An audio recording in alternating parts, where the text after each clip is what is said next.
Hello guys, जय माँ शक्ति। आज આપણે બનાવવાના છે ભીંડાના રવૈયા। તો એના માટે આપણે 250 ગ્રામ ભીંડા લઈ લીધા છે। તેને આપણે વચ્ચેથી આવી રીતે વચ્ચેથી કટ કરી લીધા છે। ચપ્પુની મદદથી આવી રીતે કટ કરીને આવી રીતે લઈ લીધા છે। એના માટે આપણે 150 ગ્રામ જેટલા સિંગદાણા લઈ લીધા છે। 10 થી 12 લસણની કળી લઈ લીધી છે। 3 થી 4 પેલા મોટા મરચાં આવે ને લાંબા તે લઈ લીધા છે। તીખા છે થોડા એટલા માટે આ 1.5 ચમચી જેટલું ધાણા જીરું, અડધી ચમચી જેટલું મીઠું, સ્વાદ પ્રમાણે તમારે જેટલું તમે ખારું ખાતા હોય એ પ્રમાણે નખાય। 1 ચમચી મરચું લઈ લીધું છે, અડધી ચમચી હળદર લઈ લીધી છે। તો ચાલો હવે આપણે આને સ્ટાર્ટ કરીએ। સૌ પ્રથમ પહેલાં આપણે આ 3 વસ્તુને મિક્સી જારમાં પીસી લઈશું। સિંગદાણા, લસણ અને લીલા મરચાં। છો કે આપણે જે સિંગદાણા તેનો ભૂકો કરી લીધો છે ને આદુ લસણની પેસ્ટ કરી દીધી છે। હવે જે આપણે આ ડ્રાય ઇન્ગ્રેડિયન્ટ લીધા છે આ ધાણા જીરું અને આ મીઠું એને એડ કરી દઈશું અને આ સૂકું મરચું અને હળદર એને પણ એડ કરી દઈશું। હવે આપણે એમાં થોડું તેલ ઉમેરીશું।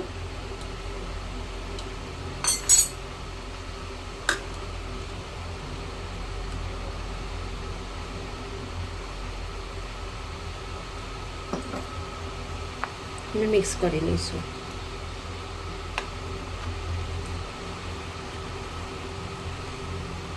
તમે જોઈ શકો છો આપણો મસાલો બનીને તૈયાર થઈ ગયો છે।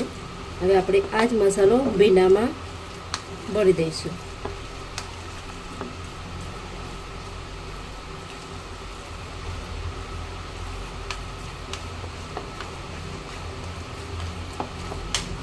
બરાબર હલાવી લેવાનું એટલે મીઠું મરચું બધું મિક્સ થઈ જાય, નહીં તો એક જગ્યાએ ખારું લાગશે, એક જગ્યાએ તીખું લાગશે। બરાબર મિક્સ કરી દેવાનું। હવે આ જે ભીંડો છે તેના અંદર આપણે એને ભરી દેવાનું આ રીતે।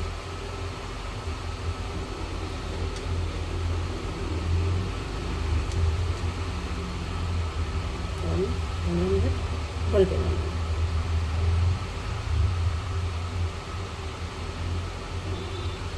આ રીતે ભરી લઈ લઈશું આપણે।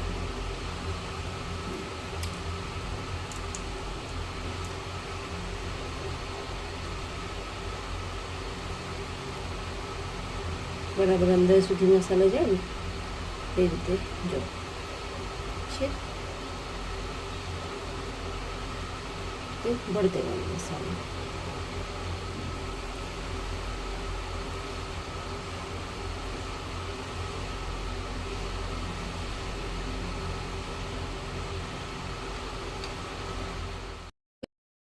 આપણા રવૈયા ભરાઈને તૈયાર થઈ ગયા છે ને એને આપણે પેનમાં ટ્રાન્સફર કરી લીધા છે। હવે આપણે એને ગેસ ઉપર શેકાવા માટે મૂકીશું। તો હવે આપણે એની ગેસની ફ્લેમ ચાલુ કરીશું અને ઓઇલ નાખી દઈશું, થોડું તેલ।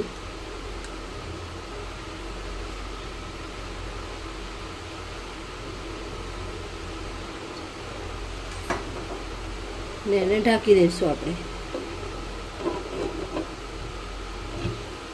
ગેસની ફ્લેમ સ્લો જ રાખીશું। 5 થી 10 મિનિટ એને થવા દઈશું, પછી આપણે ચેક કરી લઈશું કઈ પ્રોસેસ ક્યાં સુધી પહોંચી છે। જોઈ શકો છો તમે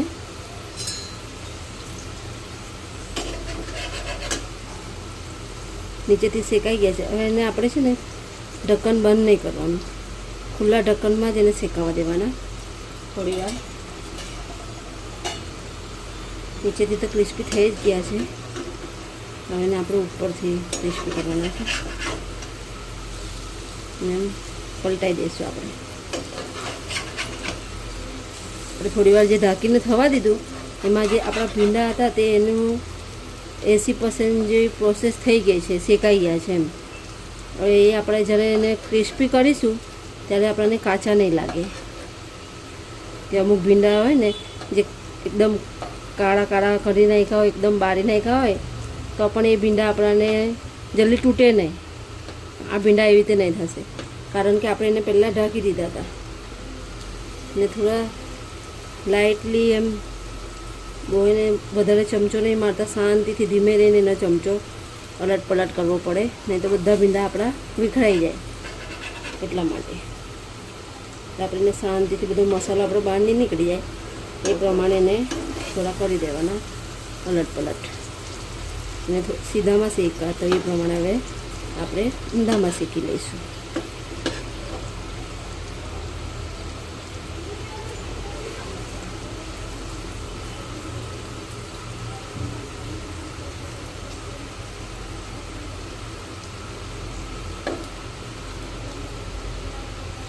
હવે આપણો જે મસાલો આપણે જે અંદર ભરતા પણ બચેલો હતો ને એ મસાલો આપણે આના ઉપર એડ કરી દઈશું. એટલે જોડે જોડે મસાલો પણ શેકાઈ જાય એમ, ભીંડા સાથે સાથે, અને ભીંડા પણ શેકાઈ જાય. બે પ્રોસેસ થાય આપણે. એમાં જેટલો વધારે મસાલો હોય મસ્ત ભીંડા બને એટલા.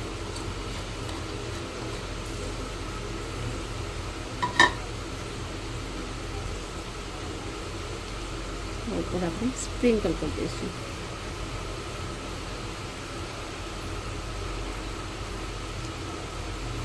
બસ એના આપણે ધીરા સો ગેસ પર થવા દઈશું. ગેસની ફ્લેમ સ્લો જ રાખવાની છે, આપણે ફાસ્ટ નથી કરવાની. થોડી વાર હજુ લાગશે, અને મિનિમમ અડધો કલાક તો જોવે જ. ધીમા ગેસે કરવાનું હોય એટલે એને ધીમા ગેસે અડધો કલાક તો થવા જ દેવું પડે, કેમ કે આપણે ફાસ્ટ ગેસે કરવા ગઈએ તો પછી ભીંડા બળી જાય અને મસાલો કાચો રહી જાય, તો મસાલો પણ બધો આપણો બળીને કાળો થઈ જાય. એટલે ધીરા ગેસે ધીમે ધીમે શેકાવા દેવું પડે. પેશન્સ જોવે આમાં શાકમાં, તો જ બને આ શાક ભીંડાના રવૈયા.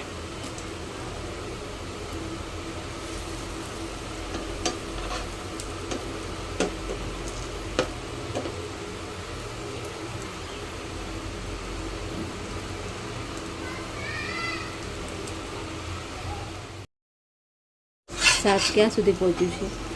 જો આપણું શાક હવે થઈ ગયું છે, હવે આપણે એને સર્વ કરી લઈએ. ચાલો, જો તમે જોઈ શકો છો શાક બનીને તૈયાર થઈ ગયું છે. જોઈ શકો છો તમે. એને તમે રોટલી સાથે, પરાઠા સાથે, કોઈના પણ સાથે ખાઈ શકો છો. જો છે ને એકદમ લાજવાબ. તો તમને આ રેસીપી ગમી હોય તો તેને શેર કરજો, સબસ્ક્રાઈબ કરજો અને લાઈક કરજો. અને મળીશું આપણે નેક્સ્ટ વિડીયોમાં. ત્યાં સુધી જય માતાજી.